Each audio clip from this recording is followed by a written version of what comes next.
நீட்டுக்காக தொடர்ச்சியா நாங்க போராடிக்கிட்டு இருக்கோம். ஆனா ஆட்சிக்கு வர்றதுக்கு முன்னாடியே பேசின நம்முடைய மாண்புமிகு சிஎம் சார் அவர்கள் நீட் மட்டும்தான் உலகமா, வேற படிப்பே இல்லையான்னு கேட்டாரு. அதையே நம்முடைய மருத்துவத்துறை அமைச்சர் அவர்களும் சமீபத்தில் ரிப்பீட் பண்ணாரு. அது கூட பரவாயில்லை, மின்சார பேசி முடிக்கிட்டோம் சுருக்கமா பேசிடுங்க. நீங்க சுருக்கமா முக்கியமான பிரச்சனைங்க, அது சுருக்கமா தான் சொல்றேன். ஓகே, அதையே நம்முடைய மருத்துவத்துறை அமைச்சர்களும் சமீபத்தில் ரிப்பீட் பண்ணாங்க. இது கூட பரவாயில்ல, மின்சாரத்துறை அமைச்சர்கள் ஒருபடி மேல போய் ஒரு விஷயத்தை சொன்னாரு. பிளம்பர், கார்பெண்டருக்கெல்லாம் நிறைய தேவை இருக்கு, அந்த தொழிலெல்லாம் கத்துக்கலாமேன்னு சொன்னாரு.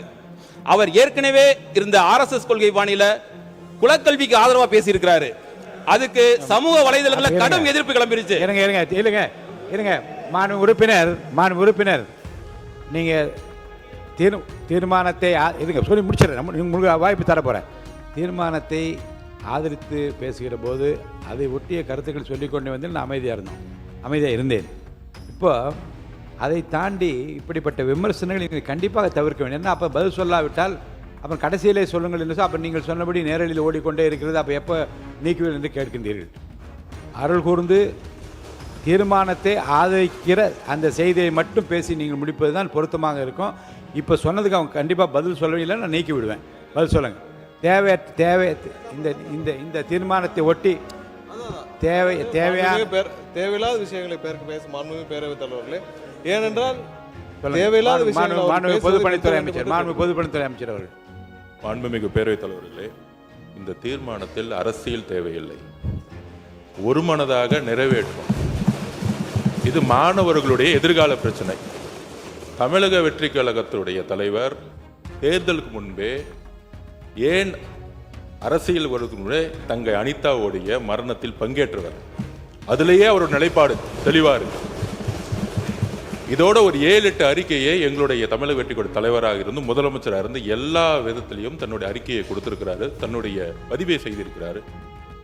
இந்த நீட் தீர்மானங்கிறது அரசியலுக்கு அப்பாற்பட்டு நாங்களும் குறை சொல்ல முடியும். அதனால திமுக என்ன செய்தது, ஒன்றிய அரசியல் மத்திய அமைச்சராக இருக்கும்போது என்ன செய்தது, அதுக்குள்ள போக விரும்பல. இங்க அரசியல் பேச வேண்டாம், பழைய வரலாறை பத்தி பேச வேண்டாம்.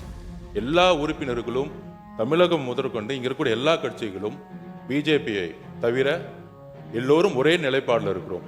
இந்த இடத்துல அரசியல் பேசாமல் இந்த தீர்மானத்தை திமுக வழிமொழிந்து ஒருமனதாக தீர்மானத்தை நிறைவேற்ற நினைக்கிறோம். இதற்கு மேல அரசியல் பேசினாங்கன்னா எங்ககிட்டயும் எல்லா ஆதாரங்களும் இருக்கு, நாங்களும் பேசுவோம்.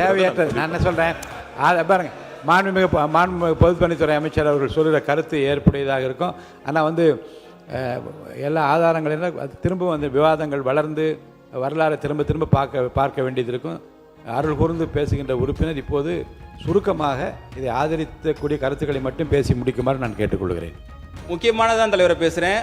வரலாற்றில் நாங்கள் இருக்கிறோம், அதனால நாங்கள் பேசுறோம். வரலாற்றில் இல்லாதவங்க எப்படி பேசுவாங்க?